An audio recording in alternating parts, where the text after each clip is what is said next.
Hello, and here we are on day number 4, and hola, aquí estamos en día número 4. And we looked at Noah, vimos a Noé, and how Noah was a faithful father, que Noé era un padre fiel, and how he took the time to build an ark, que él tomó el tiempo de construir un arca, as God commanded him to, como Dios lo mandó hacerlo. And then he takes his family and puts them on the ark. Que él tomó su familia y los puso en la arca. And so we need to take our families to Christ. Necesitamos nosotros llevar nuestras familias a Cristo. And we're going to move on from Noah. Vamos a mover de Noé. And we're going to go to Abraham. Y vamos a ir a Abraham. Now, after the flood, después de la lluvia, Noah comes out. Noé sale del arca, and he plants a vineyard. Él plantó una vinedero, and he makes wine. Y él hizo vino, and then he gets drunk. Y se emborracha. And then Ham goes off the deep end. Ham se va de loco. And the world is corrupt as though it was before the flood. Y el mundo regresó tan corrompido como antes de la lluvia. And we get to Abraham. Llegamos a Abraham. And God makes a promise with Abraham. Y Dios hace una promesa con Abraham. And in our text today, in Genesis 15, 1 through 6, in nuestro texto hoy, Genesis 15, 1 a 6, we see that God makes a promise, a specific promise to Abraham. Vemos que Dios hace una promesa específica con Abraham, that he is going to be the father of many nations, que él va a ser padre de muchas naciones, and that his offspring is going to be like the stars in the sky, y que sus generaciones van a ser como las estrellas del cielo. So, if you think about it like this, si piensas así, if you walk out on a night that's very clear, si tú sales de tu casa en una noche que es muy claro, and you look up at the sky, y tú miras al cielo, and you look at the millions and millions of stars, y ves los millones y millones de estrellas, God's promise to Abraham is this. La promesa de Abraham es esta. That is what the impact you're going to have on the world. Ese es el impacto que vas a tener en el mundo. And that covenant starts with the promise of Isaac. Y este pacto empieza con la promesa de Isaac. Now, we know the story of Abraham. Sabemos la historia de Abraham, that he goes and has a son with Hagar, que él va a tener un hijo con Agar. And that wasn't God's promise or design. Y esta no fue la promesa ni diseño. That wasn't the covenant of God. Esta no fue el pacto con Dios. That his covenant was with Abraham and Sarah.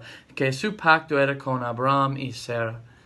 And so God promises Abraham this son, que Dios promete a Abraham este hijo. And when Isaac's born, y cuando nació Isaac, Abraham prized Isaac. Y Abraham tuvo mucha importancia de Isaac. And he believed that this is the revelation of the faithfulness of God. Y él creyó que esta era la revelación de la fidelidad de Dios. We need to see our family as the same. Nosotros debemos ver nuestra familia igual. This covenant with Abraham didn't start there. Este pacto con Abraham no empezó ahí. It didn't even start with Adam and Eve. Ni empezó con Adán y Eva. This covenant with Abraham started before the foundations of the world. Este pacto con Abraham empezó aún antes de la fundación del mundo. So, we have a book in the book of Revelation. Tenemos un libro en el libro de Apocalipsis. Then the book's name is the Book of Life of the Lamb that was slain. El nombre de este libro era el libro de Cordero que fue inmolado. And it says that book was written before the foundations of the world. Y dice que ese libro fue escrito antes de la fundación del mundo. And there were names written and not written in that book. Y había nombres escrito y no escrito en ese libro. And those were the names of God's elect. Y estos eran los nombres de los elegidos de Dios. This eternal covenant that God made with Christ. Y este pacto eterno que Dios hizo con Cristo.